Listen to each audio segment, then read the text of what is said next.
প্রিয় বিসিএস পরীক্ষার্থী ভাই বোনেরা, আসসালামু আলাইকুম।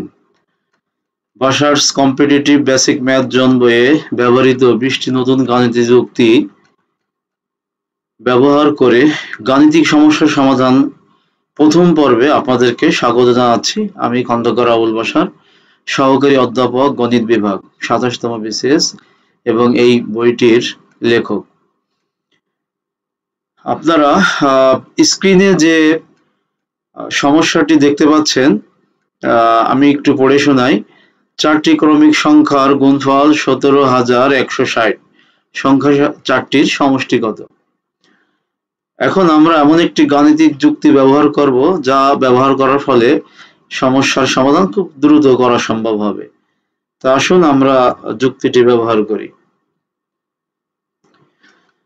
আমরা জানি যে 4টি ক্রমিক সংখ্যার গুণফলের সাথে 1 যোগ করলে যোগফল পূর্ণবর্গ হয়।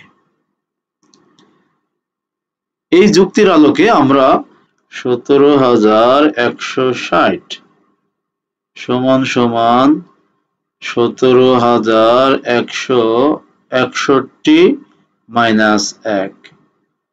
এবার 17,161 এই যুক্তি অনুসারে অবশ্যই একটি পূর্ণবর্গ সংখ্যা, যাকে লেখা যায় 131 হোল স্কয়ার মাইনাস 1 স্কয়ার। এখন আমরা a square minus b square সূত্র সাহায্যে লিখতে পারি 131 প্লাস 1 ইন্টু 131 মাইনাস 1। প্রিয় বিসিএস পরীক্ষার্থী ভাই বোনেরা, এই ক্ষেত্রে আপনারা মনে রাখবেন, এই যে a plus b into a minus b আকৃতিতে আমরা এই গুণফলকে প্রকাশ করলাম। মনে রাখবেন a প্লাস b এখানে থাকবে ওই 4টা ক্রমিক সংখ্যার মাঝের দুইটি সংখ্যা, অর্থাৎ মেজো এবং সেজো। আর a মাইনাস b ওখানে থাকবে প্রান্তীয় সংখ্যা দুইটি, অর্থাৎ বড়টি এবং ছোটটি। তাহলে আসুন আমরা দেখি কি আসে।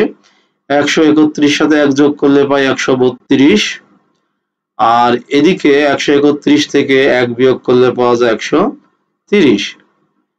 এখন 132 হচ্ছে দুটি ক্রমিক সংখ্যা 11 আর 12 গুণফল, 11 গুণ 12। আর 130 হচ্ছে 10 আর 13 গুণফল, 10 গুণ 13। অর্থাৎ আমরা 4টি ক্রমিক সংখ্যা দেখতে পাচ্ছি, যা হচ্ছে 10, 11, 12 এবং 13। এই 4টা ক্রমিক সংখ্যার সমষ্টি চাওয়া হয়েছে। তাহলে আমরা লিখতে পারি অতএব সমষ্টি সমান 10 যোগ 11 যোগ 12 যোগ 13, যা যোগ করলে চূড়ান্ত ফলাফল আসে 46।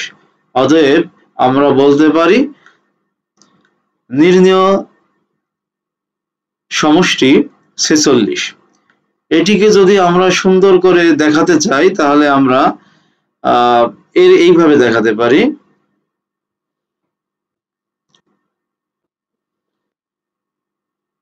দেখুন স্ক্রিনে দেখা যাচ্ছে, আমরা এতক্ষণ যে হিসাব নিকাশ করলাম এই ফলাফলটা কম্পোজড হয়ে দেখা যাচ্ছে। আরেকবার একটু দেখে নেই যে আমরা প্রথমে 17,160 কে গাণিতিক যুক্তি সাহায্যে দুটি সংখ্যার বর্গের অন্তর আকারে প্রকাশ করেছে, অর্থাৎ 131 স্কয়ার মাইনাস 1 স্কয়ার, যেখানে আমরা a প্লাস b এবং a মাইনাস b সূত্র, a plus b into a minus b সূত্র ব্যবহার করেছি।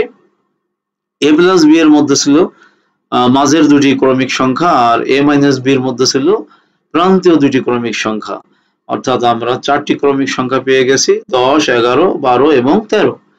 এই 4টির যোগফল 46। অতএব আমরা 46 অপশন ঘ কে আমরা উত্তর হিসেবে বেছে নিলাম। প্রিয় ভাই বোনেরা, এরকম নতুন নতুন গাণিতিক যুক্তি দেখতে চাইলে এই চ্যানেলটিকে সাবস্ক্রাইব করুন এবং আমাদের সঙ্গে থাকুন। আশা করি প্রতিনিয়ত নতুন নতুন গাণিতিক সমস্যার সমাধান নিয়ে আপনাদের সামনে হাজির হব। ধন্যবাদ সকলকে। আসসালামু আলাইকুম।